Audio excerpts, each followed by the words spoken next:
Welcome everybody to Pitching Passion. It's such a pleasure to have you, Sammy Pressman. Everyone lives such different lives, and it's of course such a privilege to be able to get an insight into different people's worlds, different industries. Today it's a humbling moment, and dear listeners, getting people's time, everyone's busy. Today Sammy very kindly going to be telling us about the world of film. Sam runs Pressman Films. Pressman was founded in 1969. It's made over 100 films with over 2 billion in global box office revenue adjusted for inflation. They've been behind films that will bring memories back to you and make you think about quite a few things. So American Psycho, Badlands, Wall Street, The Crow, and was founded by Sammy's father, Edward Pressman, who is quoted as being the producer of the decade. So a lot to think about. Sammy, how do films serve people?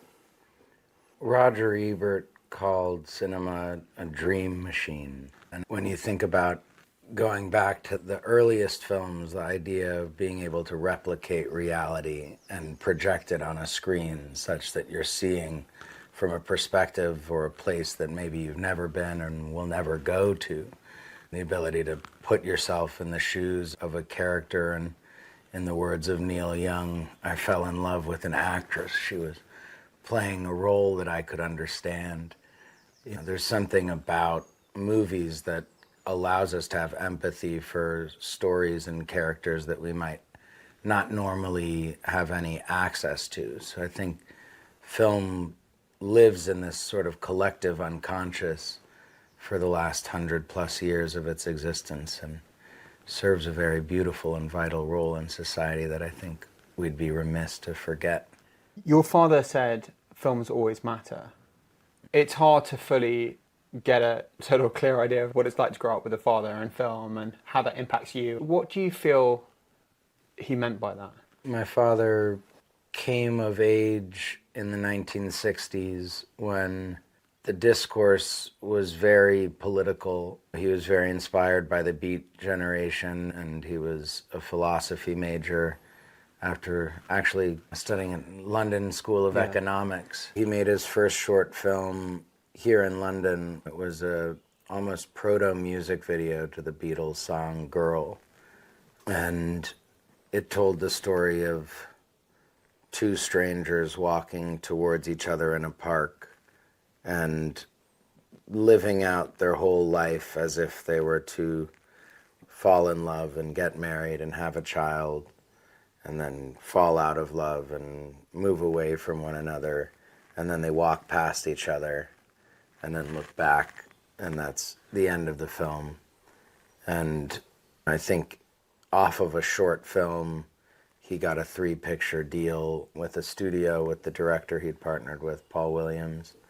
And it was a time where independent film had not really been defined. Independent film was in its formation, and he was looking to the, Italian neorealists and French New Wave, Nouvelle Vague, and looking to cinema as a place to exchange ideas. Films matter because they inform the conversations we have across culture and across class and across societies. And so to him, making movies was something he loved, and both the process of making them and the impact and the conversations they cogitate. As a producer, you have skin in the game. There's things at stake if films don't get seen, as it were. But there's something extraordinary with the concept of someone making a film and not knowing, maybe you'll disagree with this, but not necessarily knowing how it's going to be received. Do you find it funny, that relationship? There must be people who are top of their game, like yourself, who even though they've been behind amazing projects, still have these unexpected hits or things that there's so much that is uncontrollable, right? Yeah, there's many metrics or definitions of success. I don't think all producers today go into a movie with the goal of it having the greatest reach of audience. I think there's unfortunately a lot of films that are made to take advantage of tax schemes and, to reduce a very wealthy person's tax liabilities. Or there's a component to the industry right now where I'm not sure that people are making the films with the goal of impacting culture or, having a massive commercial success. I think there's no way of knowing what will connect. I met you through your cousin Monica, who was my assistant at one time. She's doing incredible work right now. I don't know if we can talk about it, but I brought her and the whole company. We went to work on a film that Gus Van Sant directed down in Louisville, Kentucky, called Dead Man's Wire. And the film was just a joy to make, right? Gus was born in Louisville, and the whole crew was so inspired to be working with Gus, who made Good Will Hunting and Elephant and Milk, and just throughout his career has made such indelible images and stories and launched the careers of actors like Ben Affleck and River Phoenix and Matt Damon. And at a certain point, the experience of making the film is one thing, and you know that you're employing hundreds or thousands of people as a producer. On one hand, you're having this very tenuous experience of watching money. You're putting money into light. Yeah. Yeah. You just watch time. Everyone is there. And on one hand, how amazing that we get to create this imaginary community. But then there's the experience of crafting all of what you captured into a film. And there's a joy to that process. And the editor, Sar Klein, who is an amazing man, used every bit of the carcass. He took the stills of the photographer on set and put them in the film. He found original documentary footage because it's based on the true life. It's a crazy story, really, about a man who took the son of his mortgage company hostage with a wire around his neck connected to a shotgun, made demands of $5 million. I'm digressing to say you make the movie before you put it together. You raise the money, you build a team. Then you make it in person and you build this brief, fleeting alliance. You try to make something meaningful. You go to post-production, you take all that, you make a film again. That's its own creative process.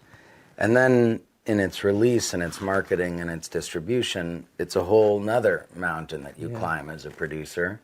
And then where it really lives is in audiences' minds, right? Movies last in our brains for far longer than, the experience of producing the movie. Success on that film, to me, was defined by the experience of making it, the release of the film at the Venice Film Festival and Toronto Film Festival, and then its theatrical release got our investors most of their money back, almost all of it. And so the box office, not being what you wanted it to be, not finding the audience in theaters, can feel like a failure.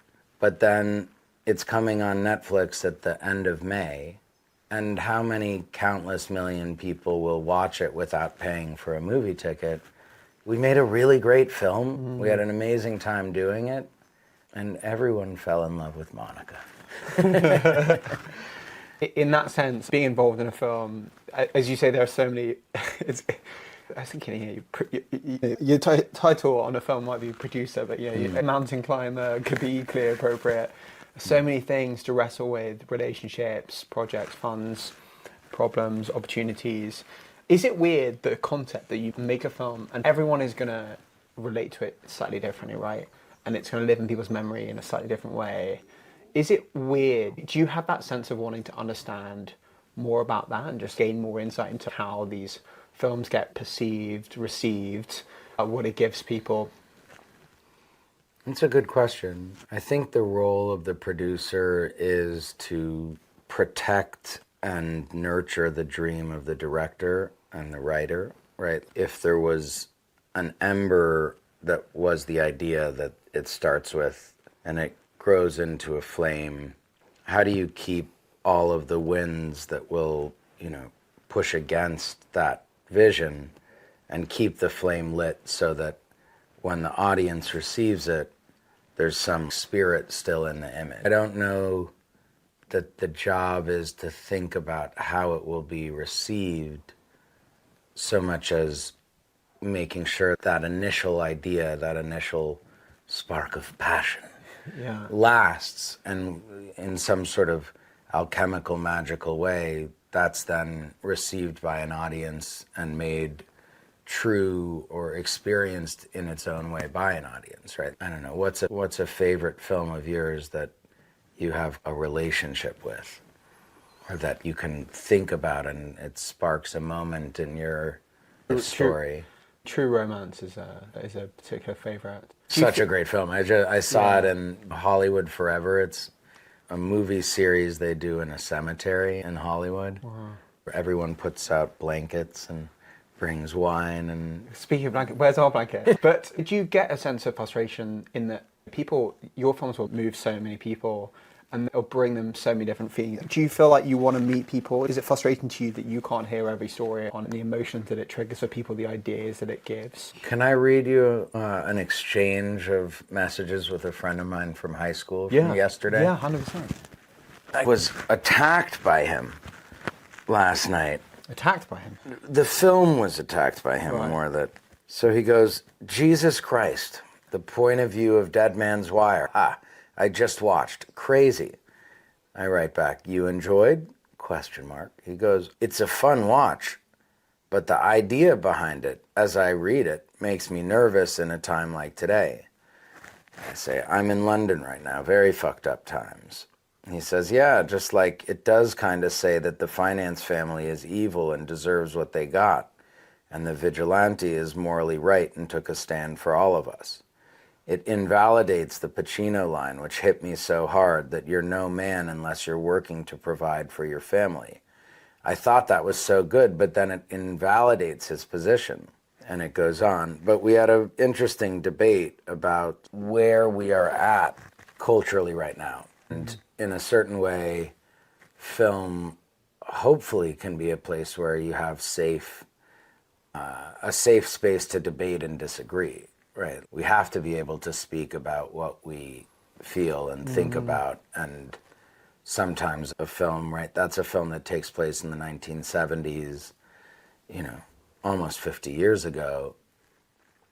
It's not what we are living, but we can speak to the moral parable within it and disagree. I think he's coming from a place of concern for hate of the other sparking violence. And I think there's a lot of rage, a lot of it righteous and maybe justified today. But what Gus was making was a film to inspire debate, right? In his mind, no one is a villain and no one is a hero. They're all flawed characters within the story, but all characters capable and worthy of love, and these two people very much at odds with one another. Bill Skarsgård has taken Dacre Montgomery hostage, so they're stuck in this space together. Yeah, I might not agree with what my friend and what his reading of the film was, but I loved hearing it, so I don't have a problem with someone interpreting something different than maybe the author intended. Yeah. I've written some things down that films seem to do. They help you question things, understand parts of your life, see hope, see vision, see dreams, have dreams created, understand the other people, reflect on history, reflect on society, question narratives, spur ideas, escape, connect, reconnect, connect to others, challenge and form opinions. What are we missing? All of the above. Yeah. No, that's, I love all the things you're saying there. That's like a poem. It's almost impossible to truly understand how, when we watch a film like yours, you see the full product, but you don't see the hundreds of challenges in making that. You also don't see the raw bones, the script. We haven't been through that situation constantly. Seeing and being sent so many scripts, oh, hey, please, can you read this? Oh, for goodness sake. Yeah, sure, why not? Oh, this sounds great. Yeah, why not? And being able to see the opportunity in these scripts. Do you find it frustrating that and pressurizing the concept of reading a script and seeing opportunities, but it being difficult to dig out the best of that. Yeah, my father would say every movie is a miracle, which I love as a saying, because each part of the process is so fraught with challenges. What you start with mutates and mutates. I was trying to explain the way that you make the film, you know, you formulate the blueprint and raise the money to the script is like the architecture, it's the blueprint and the plan, and then you pay a little bit to visualize and ideate, and then you have to raise a significantly higher amount of capital to then start building the building, and then you have to give it the flourish and the kind of fine, the details and the molding. That's like the editing in a way. And then you have to market it, whether it's a residential house, you have to get people to buy or rent it, or if it's commercial space, you have to get people to move in and use it. So it's like you're building across all the films like a city of dreams because it's very immaterial. It's all ideas. It's all captured in light and then screened through light and then absorbed through our eyes into our brain, and it lives in a immaterial space, but it's such a physical, tangible product, which is so fascinating to me. I think, like, how many jobs are there where you craft a cultural commodity that's built by a team, scores of people? It's quite miraculous. It seems like a big focus for you and care is how one can foster a community behind a film. And what's so fascinating is, your father said, films are miracles. And I love the analogy and in the fact that you talk about how films consider our subconscious, but yet they're physical things. There's so much blood, sweat and tears that have been lost and shed to make these amazing films. But there is still huge detachment from viewers. When you watch a film, fine, you get so much, and everyone's got different experiences. It will bring back memories that are unique to us all, and everyone's got different childhoods. But it seems like in a world with the internet, there's so much opportunity for people to really dig deep into these characters. And you do see it sometimes in Lord of the Rings, for example. People can learn the language, and there are amazing resources. What do you feel like the future of film will do and TV in terms of being able to reconnect in a way that potentially offers a huge opportunity to make more money for these fantastic productions, but also just gets people more hyped? Yeah, no, I think we have to, as film producers, figure out a way to entice audiences to engage deeply. You think of, I was having a great conversation yesterday. Yeah, I love being in London. People really like to have tea and sit down and talk for a while.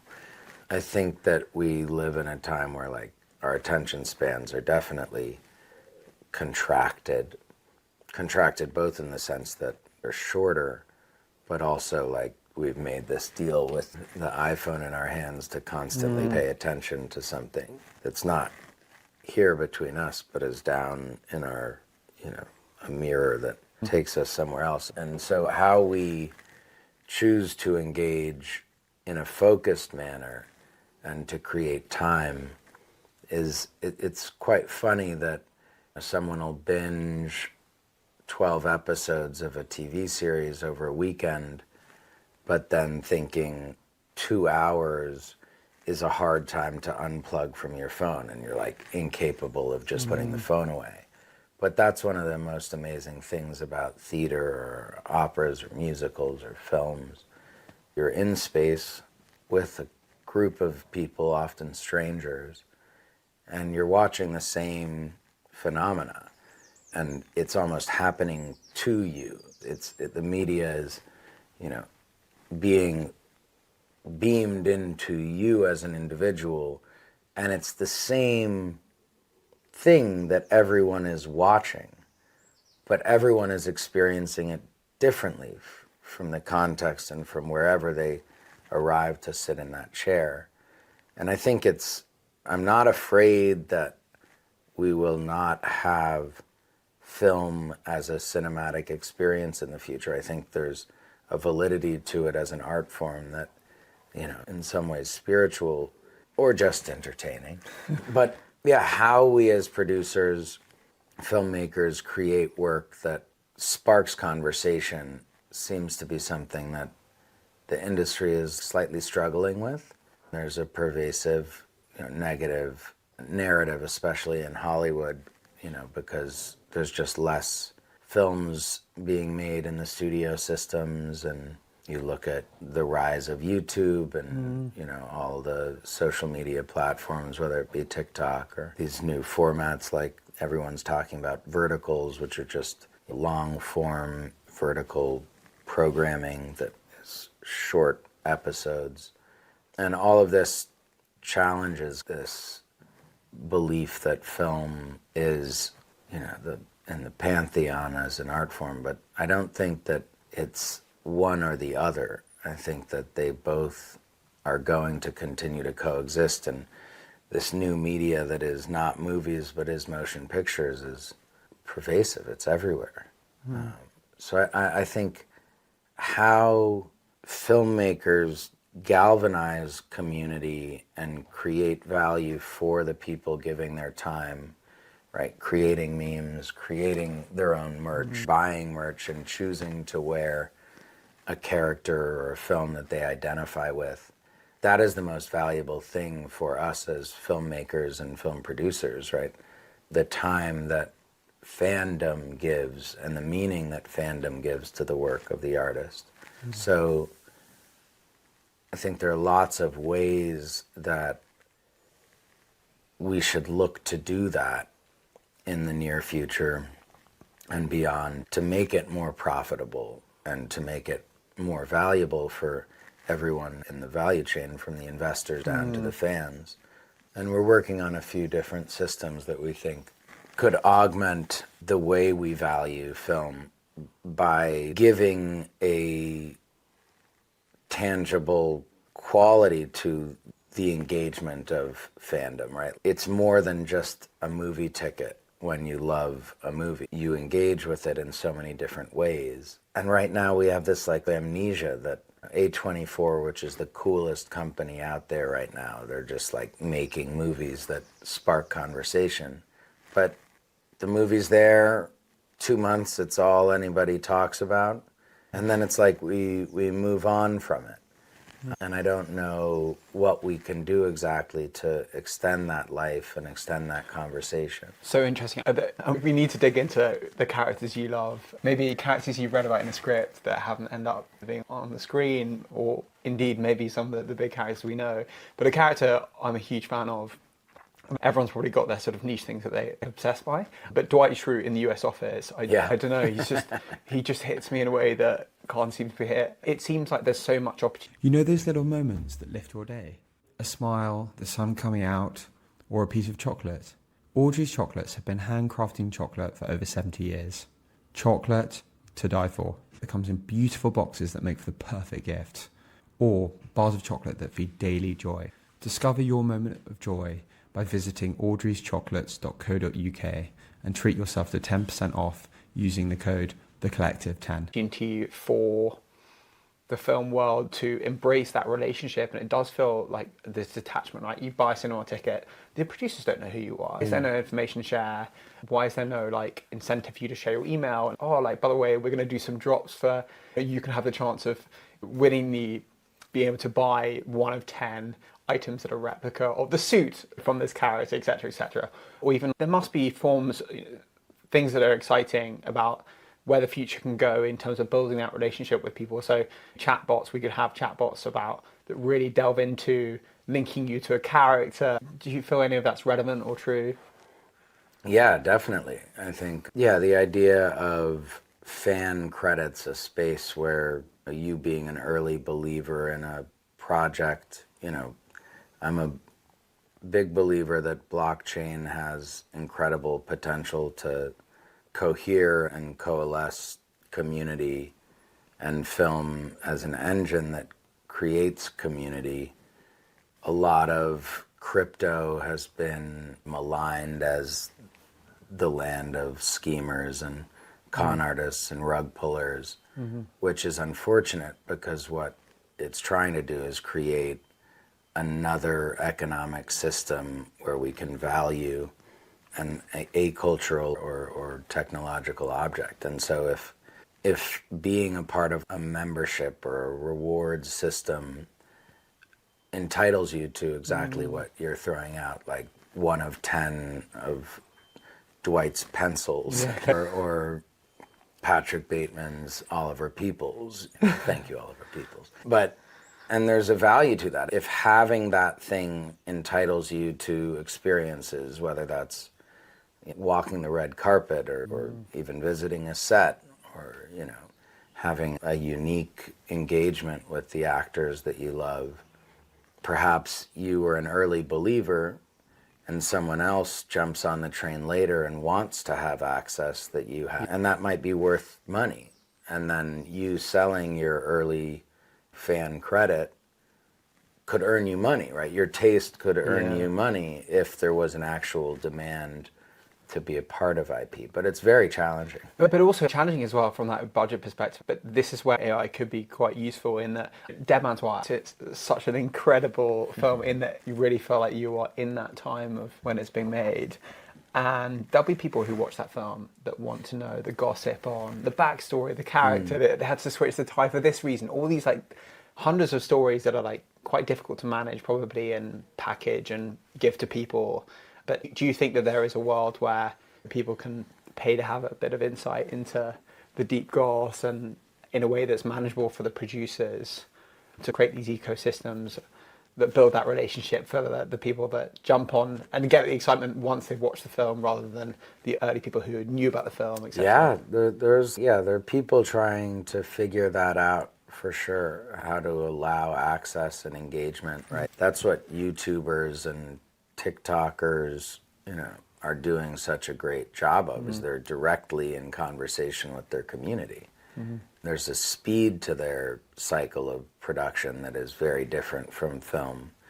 We might spend a year and a half, 2 years from when it starts to when it actually is made public. So is there a way of bringing the audience into that, like you're talking about? I shot the behind the scenes movies on 2 films, Werner Herzog's Bad Lieutenant, and then Matt Brown's The Man Who Knew Infinity, which we shot here in London and Oxford and Cambridge. It was an amazing experience being on that set. And so I've always, from being a little kid on the set of movies to in my 20s shooting behind the scenes on those films, felt like first, film sets can be incredibly boring. Right, you're spending a lot of time to create a facsimile of reality, right? A lot of effort goes into making something feel natural. Monica, your darling cousin, brought a Super 8 camera to set in Louisville and was just like shooting random things, popping off behind the scenes moments. But there was one part of what she shot that actually ended up in the movie where there was an interview on screen going on of a journalist within the movie, and she shot it. And in a way, the quality of the Super 8 film felt like it was timeless and from the 1970s.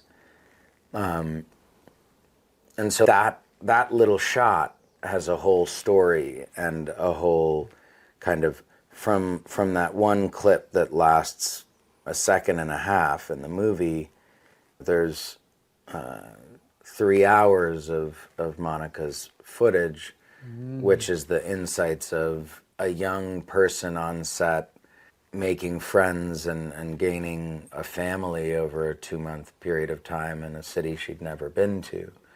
And so that's a story. And John Robinson, who was the star of Gus's movie Elephant, which is a really terrifying and beautiful film, he brought his own camera and he shot, behind the scenes moments and interviews with Gus, and he played a small role in the film, but he played a massive role as Gus's friend, and all of our sort of He's an amazing guy and shot 10 hours of footage and has edited that into 3-hour supercut.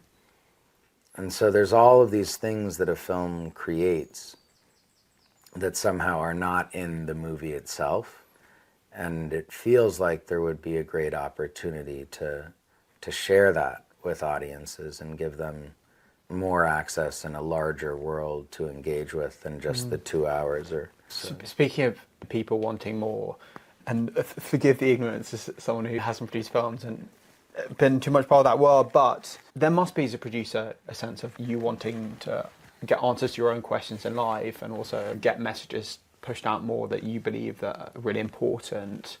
We're in a moment right now, looking ahead, are there messages or things you want to really set light into the world from this moment? It's a good question. Love. What's that? Yeah, I'd love for the films to help me understand. Now, it's interesting. A friend of mine just sent me a script set in New York City, and it's a Jewish and a Muslim, two friends who grew up together, and we see their story at 3 different times in their life. And what it wants to do is give a space for people to talk about a topic that people are really struggling to find common ground and a language to not offend or hurt the other side. It seems like there's very little room for that. I wish I loved the script. I read the script and was like, it doesn't fully work. But from the pitch and from the idea of it, I was like, oh, I want to make that film. We're making a film based on a book by Edward Abbey called The Monkey Wrench Gang, which is from the 1970s and is about sort of radical environmentalists. But it's not polemical, it's fun, it's entertaining, and it makes you think about and love the wilderness and the great outdoors, which is something that shouldn't be political. We should all just appreciate, yes, the earth we live in, we share, and is something to be protected. So again, with that film, I hope we can spark conversation and the ability for people to find common ground together, as opposed to feeling so opposition, so kind of divorced from thy neighbor. Yeah, I guess in many ways, films can fill so many information gaps about the world, things that we don't have that are possible to get, or things that maybe it reminds us of things that we do have, or complexities around navigating unique situations where you've got arguments with people.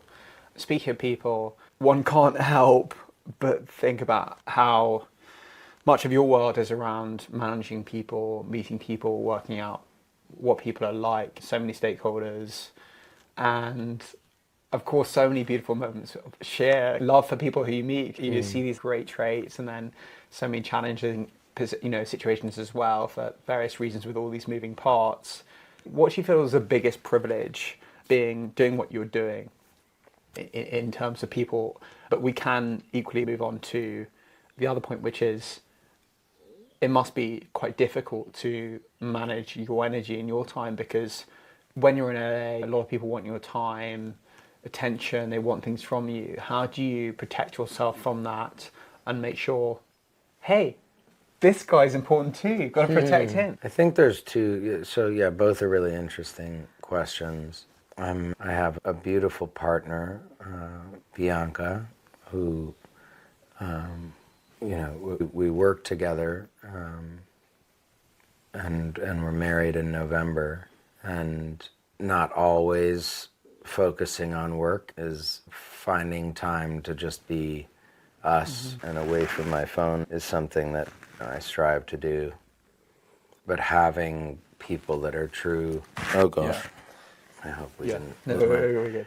Yeah, I think having people that you genuinely enjoy as friends, as your collaborators, is a real privilege. We're a small kind of family company, and that philosophy, emotional connectivity, is something that we have with our collaborators as well. By doing that, it makes the onus of interpersonal relationships feel like a pleasure, but by nature there are always problems. So finding ways to be balanced and deal with the problems and realize that most of the time when there is dissonance, it's not for lack of trying, right? We just all have our own flaws, and we all have things go in ways that we didn't want them to go.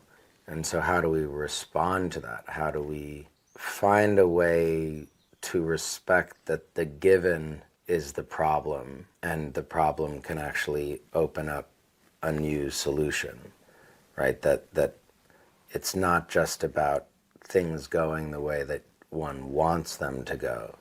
It's understanding that it's like a river flowing around a rock. You just keep moving. Yeah. Because you can't go.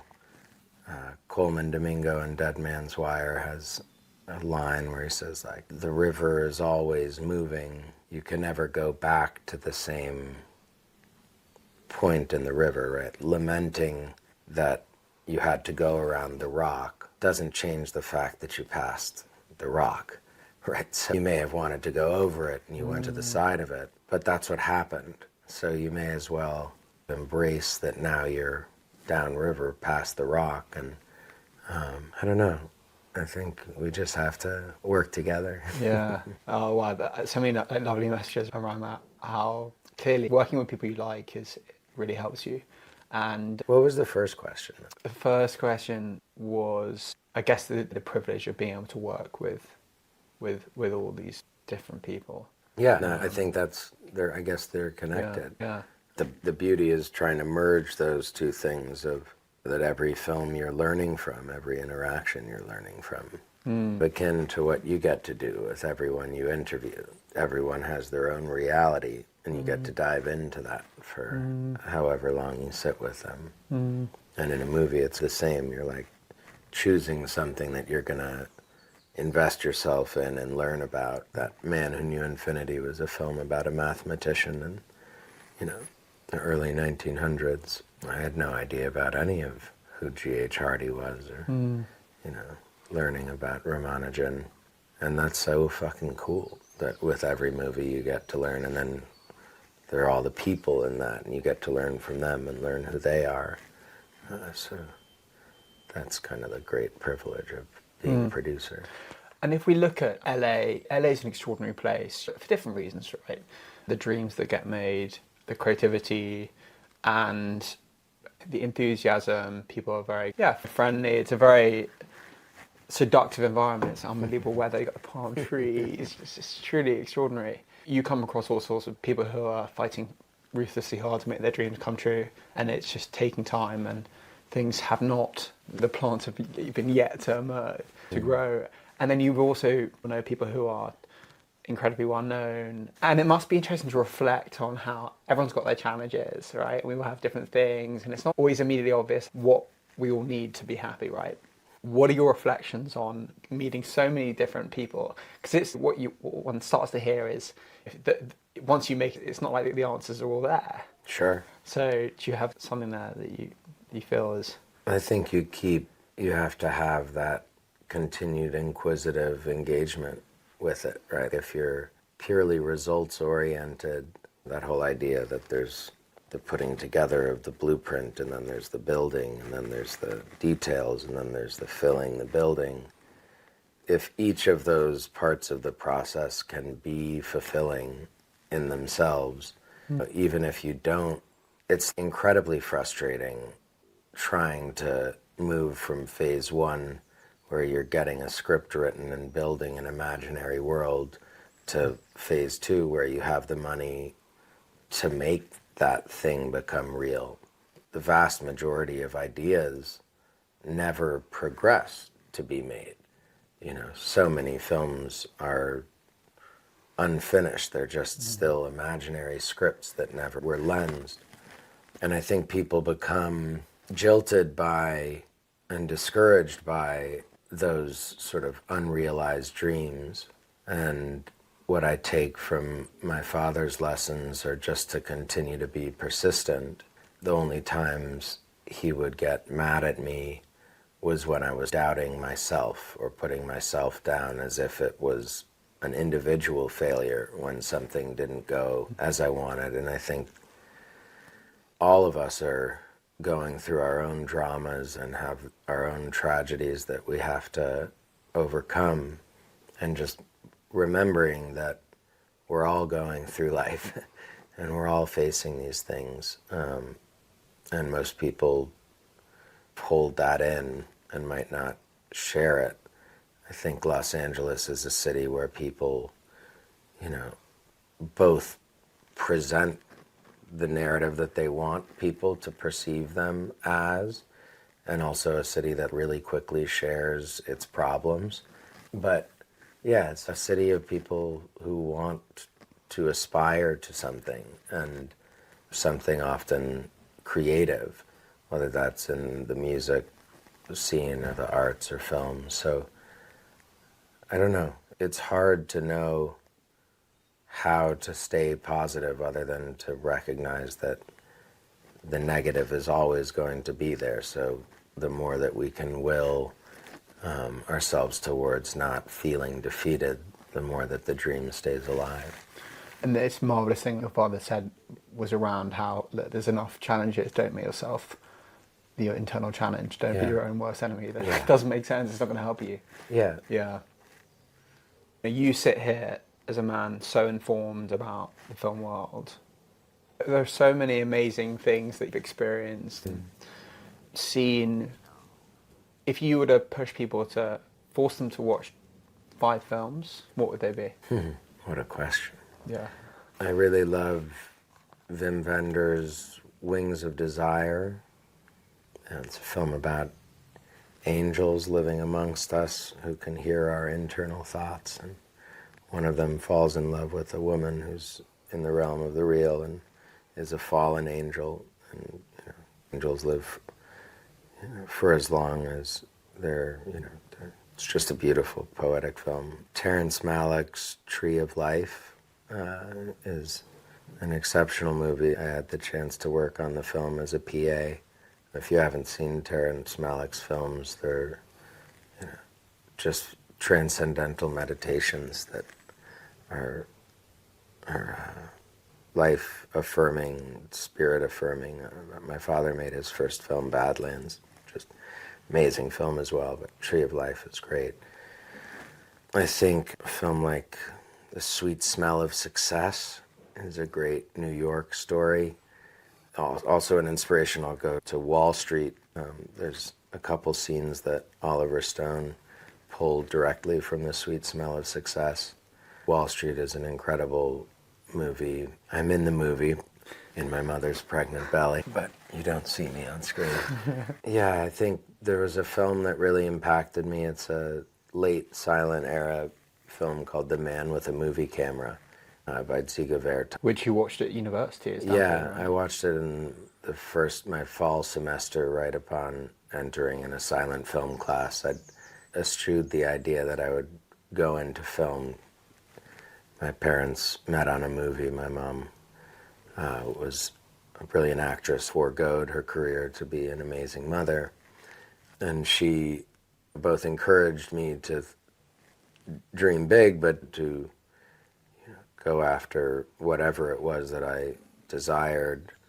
And for the most part, the thought was that wouldn't be film, just to not go backwards, but to find something of my own. But then I saw this film, The Man with a Movie Camera, and it's just an opus of what film can do in trying to make apparent, like, civilized existence or the way that we are all connected, and using the motion picture as an art form of connectivity. And I was like, oh, if we could make movies like that to help us appreciate the miracle of being alive. A lot to reflect on there. Wow. Quite the storyteller. Quite the storyteller. You inspire me, Arthur. We're going to move to quickfire questions. Favorite scene in any film? Singing in the rain. When he's singing in the rain. character Gene from Kelly's dance in that is just so effortless, and joyful. a character from a film you could meet. Who would it be? I'd like to meet Alex DeLarge from Clockwork Orange. Box him on the ears for being such a naughty boy. One thing you could add to your bucket list today, what would that be? I'm split between someday having a child and someday winning some marvelous award. Very different, one selfless, one purely egoic. One thing that's in for you right now, one thing that's out for you. One thing that's in for me is that I'm a married man, and the idea of what that holds in my life. And one thing that's out for me is being unkind. I have very little patience for people who can't find it in themselves to understand that there's someone else going through something on the other side of the phone or in any circumstance. One thing you would like to bring more gratitude to yourself for that you give or do? I'd like to be kind to myself on how hard I do work, because I think there's always work that isn't complete. And so I find if there's one negative loop, it's, what isn't being done. And, again, it's about recognizing that you don't force what your will is upon reality.